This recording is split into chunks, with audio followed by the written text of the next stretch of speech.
Hello everyone, હું મેહુલ સરાફ સૌનું સ્વાગત કરું છું મારી ચેનલ ધ બ્રાઇટર્સમાં. તો આજના વિડીયોની આપણે ડિપ્લોમા સેમેસ્ટર 4ના સબ્જેક્ટ માસ ટ્રાન્સફર 1 એટલે કે MT1ના ટોપ મોસ્ટ આઈએમપી ક્વેશ્ચન જોઈશું. પહેલાં બી હતું MT1, આપણી ચેનલ પર તમને એક વિડીયો બી મળશે કે જેમાં માસ ટ્રાન્સફર 1ના સેમ 4ના જ મોસ્ટ આઈએમપી ક્વેશ્ચન મળશે. પણ એ જૂના સિલેબસનું માસ ટ્રાન્સફર 1 ને નવા સિલેબસમાં થોડાક ચેપ્ટરનો ડિફરન્સ છે. મતલબ પહેલાં MT1 MT2 હતું, અત્યારે બી આપણે MT1 છે તો નેક્સ્ટ સેમમાં MT2 આવશે.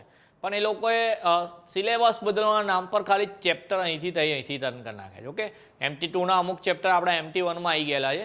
તો જૂનો વિડીયો છે એમાંથી અમુક આઈએમપી કામ લાગશે, પણ જરૂર નહીં આવે તો નવો વિડીયો આવી ગયો છે, આમાંથી જ તૈયાર કરવાના છે. અને 70 માર્ક્સનું પેપર ને આપણું, તો અગેન જેવું 50ની ઉપર હું કહું જ છું, તો 50ની ઉપર માર્ક્સ લાવવા છે તો પછી આ વિડીયો તમારી માટે બહુ કામનો છે. અને જો કોઈ બીજા ફ્રેન્ડ્સ હોય તમારા કે જેને બી 50ની ઉપર માર્ક્સ લાવવા છે, જેને પાસ બી થવું છે, ઓકે ચાલો એક જ નહીં કે જેને 50 ઉપર માર્ક્સ લાવવા છે, જેને 23 માર્ક્સ લાવવા છે, એના માટે બી આ વિડીયો બહુ ઇમ્પોર્ટન્ટ છે. ઓકે, તો વિડીયો થોડો શેર કરી આપજો, જોઈએ કયા કયા ઇમ્પોર્ટન્ટ ક્વેશ્ચન કરવાના છે. તો સૌથી પહેલો ક્વેશ્ચન છે આપણો principal and classification of mass transfer. તો માસ ટ્રાન્સફર કયા સિદ્ધાંત પર કામ કરે એ તો ખરું જ, પણ કઈ કઈ ટાઈપના માસ ટ્રાન્સફર આવે એટલે કે એનું વર્ગીકરણ બી કરવાનું છે. ઓકે ચાલો, બીજો છે steady state and unsteady state operation. ડિફરન્સમાં આવે કાં તો એક્સપ્લેન એવું લખાઈને આવશે. થર્ડ નંબર પર વ્યાખ્યા એવું લખી દીધું મેં, ડેફિનેશન. તો માસ ટ્રાન્સફરને લગતી જેટલી બી ડેફિનેશન તમારી પાસે PDF હોય તો પહેલા ચેપ્ટરમાં જેટલી ડેફિનેશન આવે છે સિલેબસમાં બી જે લખેલી છે એવું. અને હું પહેલાં એક વિડીયોમાં કીધું હતું કે કેમિકલમાં બહુ તકલીફ પડતી હોય તો આ વખતે મારા સ્ટુડન્ટ કામ કરે છે એના પર જો PDF રેડી થાય તો હું તમને તરત જ મોકલી આપીશ MT1ની PDF. અને જો કોઈ પાસે અવેલેબલ હોય જે આ વિડીયો જોઈ રહ્યો છે, ગુજરાતી, ઇંગ્લિશ, એનીવે કોઈ બી લેંગ્વેજની અંદર હોય તો એ મને શેર કરી આપે. કોઈ એક સ્ટુડન્ટે મને કોઈ સબ્જેક્ટના PDF આ વખતે મોકલેલા હતા, જોયા નહીં મેં નોટ્સ કેવા છે, પાછું એવું નહીં તમે જે મોકલશો હું ડાયરેક્ટ ફોલો કરીશ. જોઈશું આપણે કંઈક સુધારવાનું હશે તો સુધારીને બીજા સ્ટુડન્ટને હેલ્પફુલ થાય એ રીતે PDF શેર કરી દઈશું. જો કોઈ નહીં કરે તો પછી હું તો છું, હું તો કરી આપીશ. ઓકે ચાલો, ફોર્થ નંબરમાં મોલેક્યુલર ડિફ્યુઝન ને એડી ડિફ્યુઝનનો તફાવત 3 કે 4 માર્ક્સમાં ફિક્સ છે. ફિક્સનો લો બી ફિક્સ છે, નામ જ છે ફિક્સ છે તો પછી ફિક્સ જ છે ને. ઓકે ચાલો, prove that DAB is equal to DBA. આ તો પૂછવાનું છે ઇક્વેશન, કાં તો 7 માર્ક્સમાં કાં તો 4 માર્ક્સમાં. તમારા કર્મો ડિસાઇડ કરશે કે 7 માર્ક્સમાં પૂછાશે કે 4 માર્ક્સમાં. એના પછી બી બે ઇક્વેશન છે, equation of counter colour diffusion between A and B અને equation of steady state diffusion of A through non diffusing B. Mass ટ્રાન્સફરની અંદર 3 ક્વેશ્ચન એવા હશે પેપરમાં 7 માર્ક્સના કે જેમાં ઓનલી ઇક્વેશન હશે. અત્યાર સુધી આપણા 3 ઇક્વેશન થઈ ગયા, એક DAB વાળું થઈ ગયું, એક કાઉન્ટર કરંટ વાળું થઈ ગયું ને એક નોન ડિફ્યુઝિંગ B વાળું થઈ ગયું. ઓકે, 3 ક્વેશ્ચન ફિક્સ જ છે, ઇક્વેશન વાળા જ હશે. 21 માર્ક્સ તો તમારા ઇક્વેશનથી જ આવશે. થોડાક ટફ લાગશે, લેન્ધી લાગશે, પણ લખીને કરજો. ના સમજ પડે તો લખીને રટ્ટો માર લેવાનો, પણ તૈયાર કરી લેવાનું, કારણ કે ઇક્વેશનના માર્ક્સ જવા દેવાય નહીં. મિનિમમ 21 છે, કદાચ વધારે બી પૂછી નાખે. ઓકે, એના પછી મોલાર ફ્લક્સ ને ડિફ્યુઝિવિટી એક્સપ્લેન કરવાની 3 માર્ક્સમાં. કોન્સેપ્ટ ઓફ ઇક્વિલિબ્રિયમ બી ફિક્સ જ છે 3 કે 4 માર્ક્સની અંદર. બીજું ઇક્વેશન આવ્યું છે local and overall two phase mass transfer coefficient. આ બી એક ઇક્વેશન છે. આઈ થિંક માસ ટ્રાન્સફરની અંદર સૌથી લેન્ધી આ જ છે ઇક્વેશન, પણ આ બી 7 માર્ક્સની અંદર પૂછાશે ને આ જે ચેપ્ટરમાંથી છે, આઈ થિંક ત્રીજા ચેપ્ટરમાંથી છે, તો એ ત્રીજા ચેપ્ટરમાંથી પહેલું બીજું કે ત્રીજું છે કન્ફર્મ નહીં, પણ એ ચેપ્ટરમાંથી આ એક જ ઇક્વેશન છે એટલે કરવું જ પડશે એ બી. ચાલો, એના પછી 12થમાં જોઈએ theory of through phase resistance. આ બી 3 કે 4 માર્ક્સમાં કન્ફર્મ આવવાનો જ છે તમારો ક્વેશ્ચન.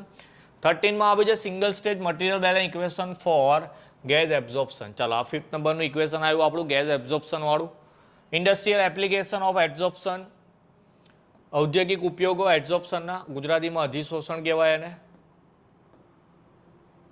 15થમાં છે selection criteria of solvent for absorption. જો હવે આ જે ક્વેશ્ચન છે કયા, ઇન્ડસ્ટ્રીયલ એપ્લિકેશન ને સિલેક્શન ક્રાઇટેરિયા. ઇન્ડસ્ટ્રીયલ એપ્લિકેશન ને સિલેક્ટેડ ક્રાઇટેરિયા પાછળ બી મળશે તમને.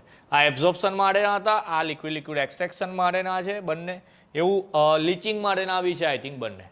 તો આમ ટોટલ 6 ક્વેશ્ચન થયા, 3 એપ્લિકેશન ને 3 સિલેક્શન ક્રાઇટેરિયા. 6માંથી 2 કે 3 ફિક્સ જ આવશે. કયા આવશે એવું નહીં કહેતો, કારણ કે બધા જ વાંચવાના છે આપણે. Again comparison of physical and chemical absorption, એટલે કે ફિઝિકલ ભૌતિક અને રાસાયણિક અધિશોષણ વચ્ચેનો તફાવત. Concept of HETP, full form નાખવાનું કોમેન્ટ સેક્શનમાં કે વોટ ઇઝ HETP. ઓકે ચાલો એના ભાઈ Freundlich equation for single stage absorption 4 માર્ક્સમાં આવશે પણ લગભગ કન્ફર્મ છે આ વખતે પેપરમાં ફ્રુન્ડલીચ ઇક્વેશન આવશે. એના પછી effect of pressure and temperature on liquid extraction. Material balance equation આવી ગયા બે, એક આવી ગયું આપણું સિંગલ સ્ટેજ માટે ને એક મલ્ટી સ્ટેજ માટે, બેમાંથી એક કાં તો બંને ઓરમાં પણ આ ઇક્વેશન બી ફિક્સ છે. બધા બહુ ઇક્વેશન આવી ગયા સર. તો મેં પહેલાં જ કીધું હતું કે 21 માર્ક્સના જો ઇક્વેશન પૂછાવાના હોય, મિનિમમ 3 બોલ્યો, 3 ઇક્વેશન પૂછાવાના હોય તો એના માટે 6-7 તો આપણે તૈયાર કરવા જ પડશે, તો પછી એ તો આવવાના જ છે.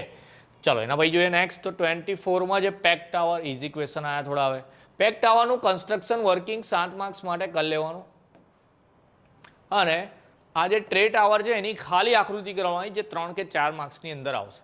ઓકે, કન્ટિન્યુઅસ હોરિઝોન્ટલ એક્સટ્રેક્ટર એ બી 4 માર્ક્સમાં પૂછાય એવો ક્વેશ્ચન તમારો. મેં આગળ કીધું એમ ઇન્ડસ્ટ્રીયલ એપ્લિકેશન ઓફ લીચિંગ અને selection criteria for solvent of leaching.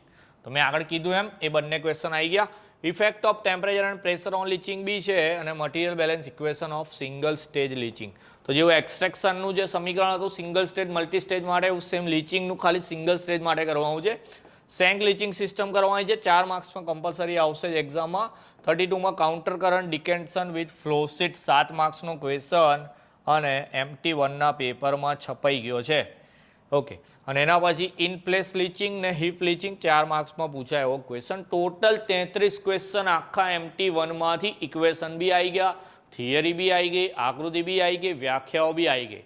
તો આખા MT1માંથી જો ખાલી 33 ક્વેશ્ચન કરવાના હોય, અમુક કહેતા હશે સર ખાલી 33 એવું કેવી રીતે હોય, બધા બહુ કહેવાય 33, પણ આખી બુકમાંથી આખા સિલેબસમાંથી ખાલી 33 કહું છું.